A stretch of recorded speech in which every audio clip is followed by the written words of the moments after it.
අද වීඩියෝ එකෙන් අපි කතා කරන්නේ අපි කොහොමද මේක ප්‍රෝග්‍රෑම් කරගෙන තියෙන්නේ කියලා. අපි කිව්වොත් මෙතනදී අපිට අපි පර්චේස් කරපු ප්‍රොඩක්ට් එකක හිස්ටරි එක තමයි අපි මෙතන බේසිකලි අරගන්නේ. ඒතර අපි ප්‍රොඩක්ට් එක හිස්ටරි එකක් බලනකොට අපිට මෙතනදී පුළුවන් අපිට එක්කම අපේ ඉන්වොයිස් ID එක යූස් කරලා සර්ච් කරන්න. නැත්තම් අපිට පුළුවන් ඩේට් එක ටයිම් එක කියන්නේ අපි සෙල් කරපු රේන්ජ් එක කියන්නේ අපි කවද ඉඳන් කවද වෙනකන්ද අපි සෙල් වෙලා තියෙන්නේ කියන එක. ඒ කියන්නේ මම ගත්තොත් 10th of October 11th of October to 23rd of October. අන්න එහෙම ගත්තොත් ඒ රේන්ජ් එක අතර මොනවද අපි සෙල් කරලා තියෙන්නේ කියන එක අපිට චෙක් කරලා අරගන්න පුළුවන්. ඉතින් මෙතනදී අපි ෆයින් බටන් එක ක්ලික් කරාම අපිට චෙක් කරන්න පුළුවන්. නැත්නම් print එක ක්ලික් කරලා අපිට print කරලා අරගන්න පුළුවන්. එතකොට අපිට දැන් මෙතනින් අපේ view වෙන්නේ අපේ තියෙන items. අපි මොනවාද අපි purchase කරලා තියෙන items. ඒකට ඒ item එකට අදාළ invoice ID එක, දැන් මේ product එක මොකක්ද, ඒ වගේම කවුද අපේ buyer, ඒ වගේම amount එක, quantity එක කොච්චරක්ද, ඒ වගේම මේකේ status එක. එතන delivered කරපු ඒවා තියෙනවා, shipping, confirm order විතරක් කරපුවා තියෙනවා, packing, dispatch, ඒ වගේ එක එක status වල products අපිට බලා ගන්න පුළුවන්. එතකොට අපිට පුළුවන් මෙතනදී අපි invoice ID එකෙන් search කරා කියනකො මේ අපි invoice ID එක වань. එතකොට ඒකට අදාළ invoice ID එක වань of course. product එක පෙන්නනවා, mobile phone, buyer කවුද කියන එක පෙන්නනවා, amount එක පෙන්නනවා, ඒ වගේම quantity එක පෙන්නනවා, අපේ delivered කියන එක පෙන්නනවා. ඊට පස්සේ අපිට පුළුවන් අපි මෙතන මොකොත් නැත්නම් අපිට invoice ID එකක් දීලා නැහැ. එතකොට අපිට එනවා can't found invoice කියලා. අපි දැන් මෙතනදී date එකක් දුන්නා. අපි දෙනවා 11th of October. අපි දෙමු 23rd of October. fine කියලා දුන්නා අපිට පෙන්නනවා මේ දවස් ටිකේ අපි අරන් තියෙන්නේ මොන වගේ products මොනවාද මේ අරන් තියෙන අපි products. එතකොට මේ විදිහට දැන් අපිට අදාළ product එකට අදාළ status එකක් පේනවා. එකක් confirm order, අනිත් එක packing, ඒ වගේම dispatch. අපිට මේ විදිහට බලා ගන්න පුළුවන් අපේ selling history එක කොහොමද අපි හදාගෙන තියෙන්නේ කියලා. අපි යමු coding part එකට. අපි coding part එක ගත්තාම ඉතින් අපේ selling history කියන එක අපි මෙතනදී අපි ඉස්සලාම invoice ID එක අපි ඉස්සලාම search කරන invoice එකකින්නේ අපි on key අප එකක් දීලා තියෙනවා search invoice කියලා. ඊට අපි මේක database එක පැත්තෙන් ගත්තොත්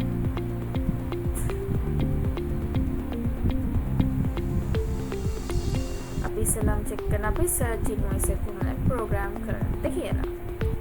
මෙතන function එකක් දාලා තියෙනවා අපි search invoice කියලා. ඊට පස්සේ අපි ඒක document.getElementById search අපි මෙතන ID එක වෙන්නේ search කියන එක. මෙතන අපි දීලා තියෙන ID එක search කියලා. අපි HTML ID එක catch කරලා අරගෙන ඒකෙන් එන value එක, ඒ කියන්නේ අපි 1 දුන්නේ එතනදී. එහෙනම් එන value එක 1. එතකොට ඒ value එක අරගෙන අපි ඒක දාගන්නවා variable එකට txt කියලා. ඊට පස්සේ අපි මේක ajax හරහා යවන්නේ. එතන අපි variable එකක් හදනවා request equal new xml http request කියලා. ඊට පස්සේ request.onReady state change එකක් දානවා. ඊට පස්සේ අපි request onReady state change එකක් දාලා anonymous function එකක් හදාගන්නවා. ඊට පස්සේ අපි if condition එකකින් request.readystate equal 4 and request.status equal 200 විදිහට අරගෙන ඊට පස්සේ අපි request එක response text එකක් විදිහට ගන්නවා. ඊට පස්සේ අපි ඒක දාගන්නවා response කියලා variable එකකට. ඊට පස්සේ අපි document.getElementById view area එක අපි in.innerHTML විදිහට අරගෙන ඒක දාගන්නවා අපේ response එකට. ඊට පස්සේ අපි කරන්නේ මේක අපි get method එකෙන් යවනවා search invoice process.php කියන ෆයිල් එකට. අපි එහෙම යවන්නේ අපේ මේ ID එක bind කරලා. ID එකයි මෙතනින් එන text එකයි අපි bind කරලා තමයි යවන්නේ. ඊට පස්සේ asynchronously යවන්නේ. ඊට පස්සේ අපි ඒක send කරනවා. අපි ඒක යවන්නේ search invoice process. අපි ඉස්සෙල්ලාම search invoice process එකට යනවා. ඊට පස්සේ අපි කරන්නේ මෙතනදී අපි database connection එක include කරගන්නවා. ඊට පස්සේ අපි මේ ID අපි මේ පැත්තේ JavaScript එක පැත්තේ වෙන ID එක අපිට get method එකෙන් එනවාද කියලා බලන. ඒ කියන්නේ set එකක් දාලා check කරනවා. ඊට පස්සේ එන ID එක අපි $invoice_id කියන එකට දාගන්නවා.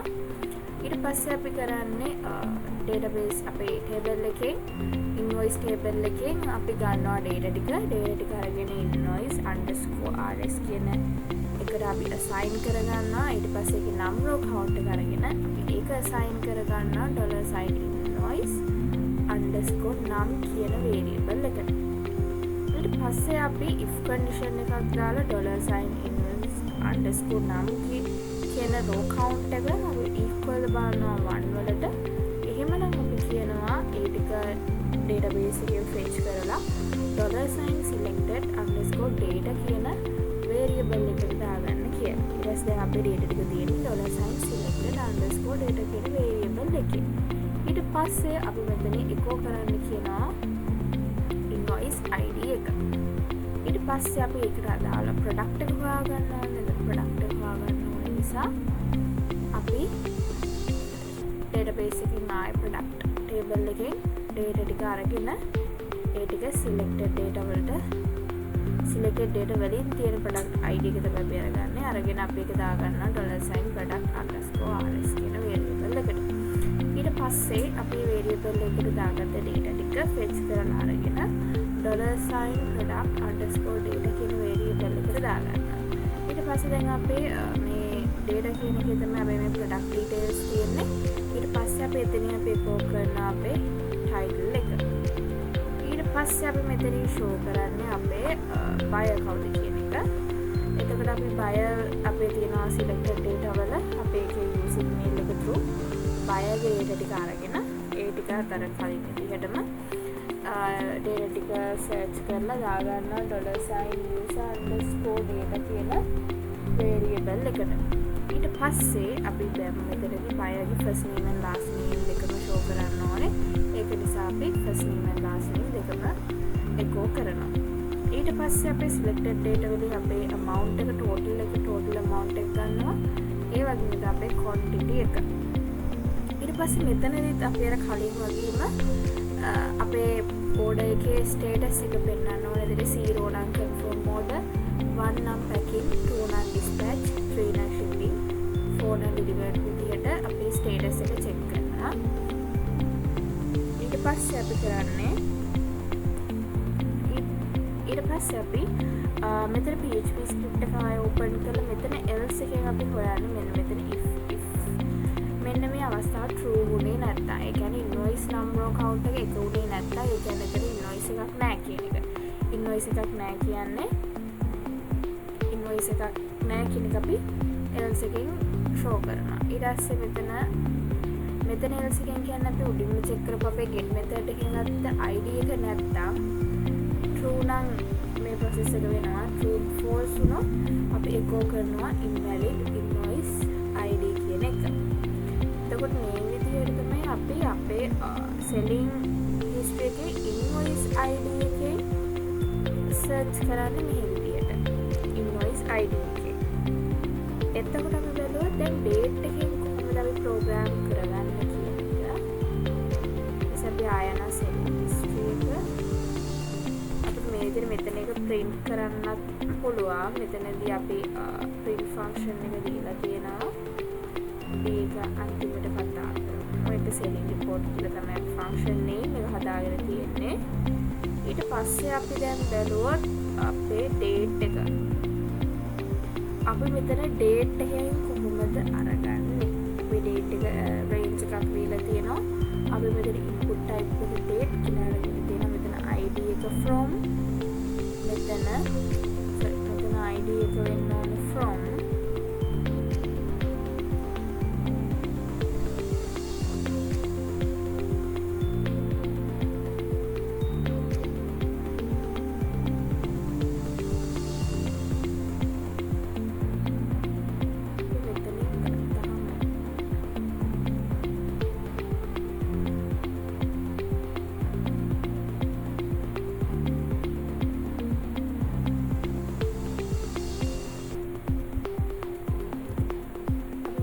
id එක දීලා තියෙන id from id2 කියලා. ඒතර අපි මෙතන find කියන එක ක්ලික් කරාම එන්නේ. එතකොට අපි find cell කියන function එකේ මෙතනින් ඒ function name එක දීලා තියෙනවා. අපි මෙතනින් catch කරගෙන තියෙනවා. අපි ඊට පස්සේ document.getElementById from කියන එක අපි අරගන්නවා මේ id එකේ. ඊට පස්සේ 2 කියන එක මෙතනින් අරගෙන අපි ඒ කියන value එක දාගන්නවා. variable from එකයි 2 එකටයි. ඊට පස්සේ අපි මේක අජක් කරලා මේක යවන්න ඕනේ. ඊට පස්සේ අපි කරන්නේ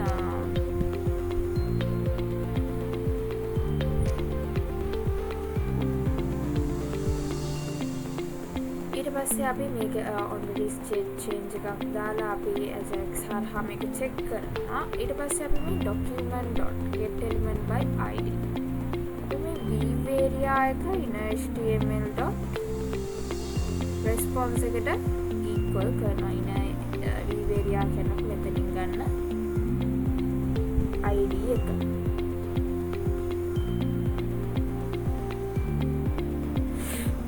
ඊපස්සේ අපි get method එකකින් මේක find cell process.php කියන එකට යවනවා. ඊට පස්සේ අපි මෙතනින් check කරනවා අපි මෙතන අපේ date එක check කරගන්න ඕනේ. ඊට පස්සේ අපි කරන්නේ අපි බලන database connection එක include කරගන්න. ඊට පස්සේ අපි බලන f and t කියන එක set වෙලාද තියෙන්නේ කියලා. ඊට පස්සේ අපි කරන්නේ from අපි මේ පැත්තේ එන්නේ get එකෙන් එන value එක අපි f විදිහටත් 2 එක t විදිහටත් දාගන්නවා. ඊට පස්සේ අපි එන $sign from එක අපි ඒක අල්ල ගන්නවා. ඊට පස්සේ අපි කරන්නේ ඊට පස්සේ අපි database එකෙන් invoice table එකට දාලා data ටික අරගන්නවා. ඊට පස්සේ අපි මෙතන check කරන අපේ $sign f එකයි and දෙකම set වෙලා ඉතින් from එකයි to එකයි දෙකම set වෙලා නම් අපි කියන $sign f එකකින් එන එක අපි කියන $sign from එකට දාගන්න කියලා කීයකින් එන value එක අපි කියන $sign to එකට දාගන්න කියලා. ඊට පස්සේ අපි database එකෙන් invoice table එකේ data ටික දාගන්නවා. ඊට පස්සේ අපි number count එක අරගෙන $sign invoice නම් කියන එකට දාගන්නවා. ඊට පස්සේ for loop එකක් දාලා $sign x equals 0 $sign x less than invoice number එක අරගෙන අපි 1 by 1 row by row වල check කරනවා. ඊට පස්සේ අපි ඒක fetch කරලා අරගෙන selected data වලට දාගන්නවා. ඊට පස්සේ අපි බලනවා sold date එකට අපි දාගන්නවා මේ selected data එකෙන් අපි දාගත්ත date එක. ඊට පස්සේ අපි data එක export කරනවා. ඒක separate කරගන්නවා date එකයි time එකයි. ඊට පස්සේ අපි variables දෙකට දාගන්නවා.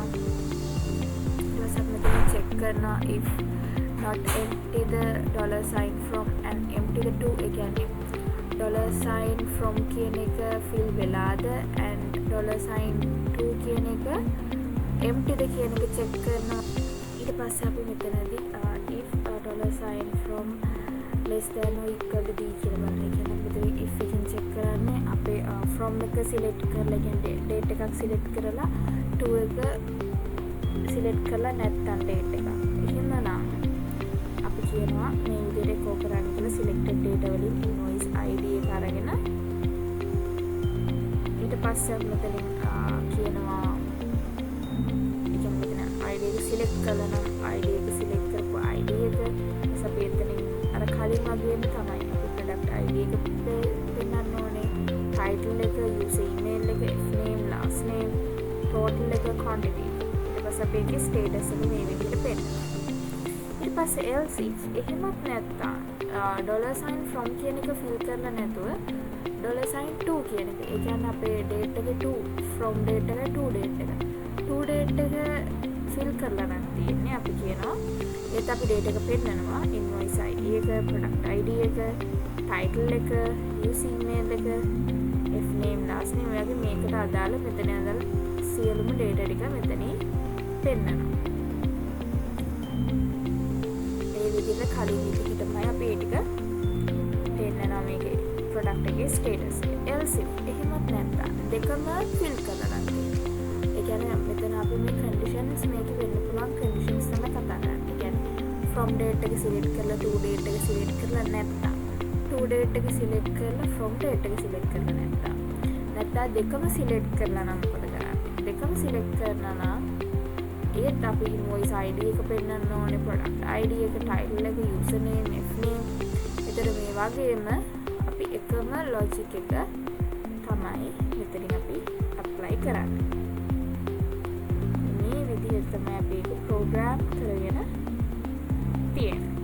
ඊට පස්සේ අපි මෙතන print function එකට ගියාම අපේ print function එක තමයි මෙතන තියෙන්නේ. print function එකට දාගෙන තියෙනවා on click එකක් දාලා selling report කියලා. එතන මේක අපි JS එක පැත්තෙන් දාගුවොත් selling report. එතකොට අපි මේක window.print එකක් විදිහට මේ area කියන එක ගත්තාම ඒක මේ අපි print කියන function එක දාපුවාම එතකොට මේකෙදි මේ විදිහට print වෙලා එනවා.